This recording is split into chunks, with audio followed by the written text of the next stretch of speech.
The dust of New Cody had a way of clinging to a man's skin like a guilty conscience. Elias felt the weight of it as he led his horse toward the small, secluded stable behind the house. The animal was heavy with a fresh haul, supplies and small electronic equipment scavenged from the ruins of the old world, the kind of gear that kept a man independent in a world where everyone else was a servant. He moved with the practiced silence of a ghost, unloading the bundles and carrying them into his house, his mind still echoing with the cold threats Eric Sawyer had leveled at him in the diner. He needed rest, but the changes Sawyer was known for would transform New Cody into a place that was no longer welcoming or safe. While Elias sought a brief sanctuary in the shadows of his home, the town itself was screaming under the weight of Sawyer's announced economic plan. The transition would be difficult to say the least, but Sawyer confidently explained that it was in the best interest of every citizen in New Cody. Sawyer didn't just want the town's resources, he wanted its soul. He had implemented a system that ensured every able citizen was part of the working class, regardless of the moral or ethical cost. Men who had spent decades tending their own cattle were now being driven like the beasts they once owned, pushed to double their production for the mayor's coffers. "Keep moving," a guard shouted at a man stumbling through the main thoroughfare. The guard was one of the few locals who hadn't been sent to the fields. Instead, Sawyer had sifted through the population. Those who weren't fit for the grueling farm labor were trained as militia or guards for the new brothel, which, in a final act of irony, Sawyer had established within the walls of the old town hall. Inside that repurposed hall, the atmosphere was a jarring mixture of perfume and fear. Ella, a woman of 40 who possessed a sharp, ageless beauty that made her look 10 years younger, walked the weathered wood floors of the upper level. She had been chosen by Sawyer to lead the women, tasked with convincing them to conform to their new roles as hourly companions. "You have to stop crying, Sarah," Ella whispered to a girl no older than 18 who sat huddled in a corner of what used to be the clerk's office. "If you don't, the guards will report you. If you do what you're told, you get the soap. You get the dresses." "I don't want the dresses, Ella," the girl sobbed. "The dresses mean you survive," Ella snapped, though her eyes softened for a fleeting second. Under Sawyer's direction, the women were provided with lavish comforts, scented soaps, styled hair, and makeup to create a pleasing image for the customers. It was a gilded cage designed to mask the degradation of their reality. For those who resisted, Ella was the one who had to report any potential defiance directly to the mayor. It was a betrayal of her neighbors. But in New Cody, the only currency left was compliance, and everyone was to conform. Everyone, above the age of 15, that is. The companionship roles weren't reserved solely for the women. Men who couldn't cut it in the militia or lacked an essential role were subjected to the same fate to accommodate the few who preferred men over women. This had sparked a small, desperate revolt a week prior, a chaotic surge of fathers and sons trying to reclaim their dignity. Sawyer's men quickly squashed it with an efficiency that suggested they had done this many times before. Indeed, Sawyer had already consumed 7 other settlements in the same manner.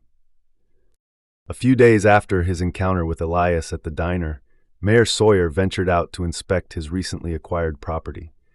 He walked the streets with the air of a king surveying a conquered province, his eyes scanning the sagging porches and shattered windows. He stopped in front of a general store where the roof was bowing dangerously.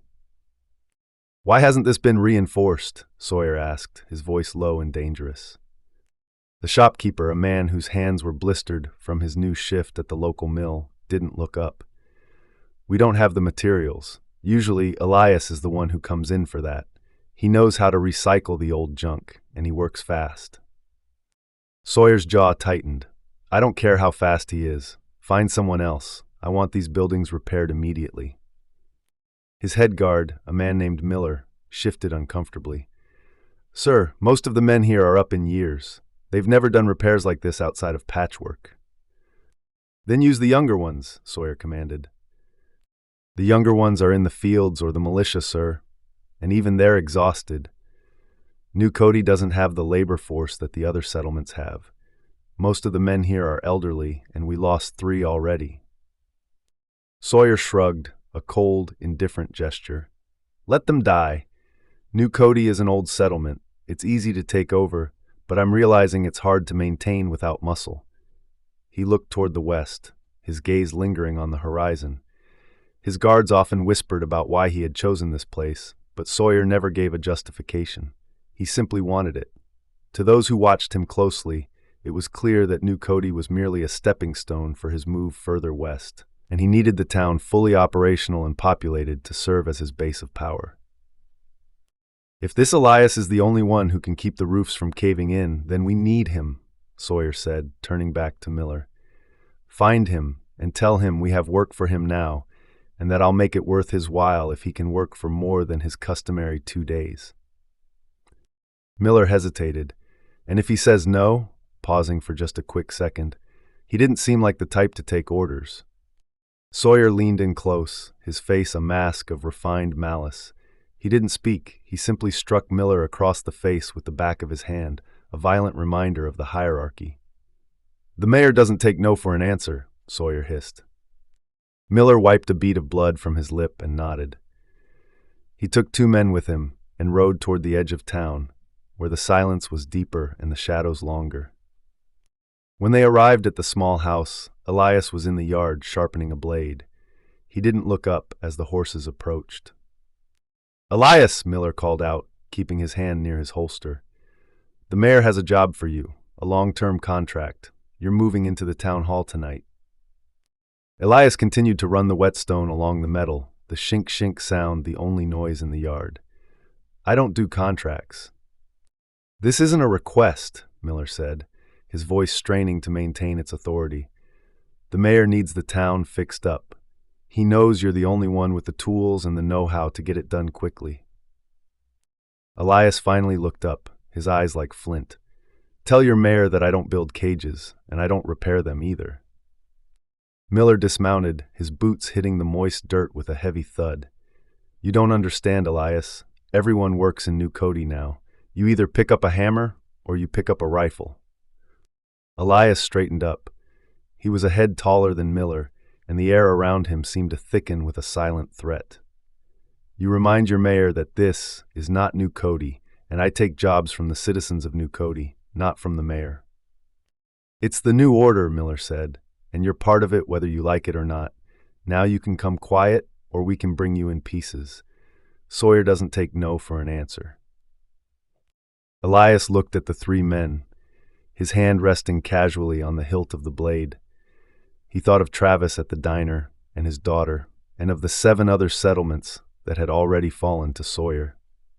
"Then tell him he's going to have to come get me himself," Elias said softly. Miller reached for his gun, but he stopped when he saw the look in Elias's eyes. It wasn't the look of a man afraid to die. It was the look of a man who had already decided how many people he was taking with him.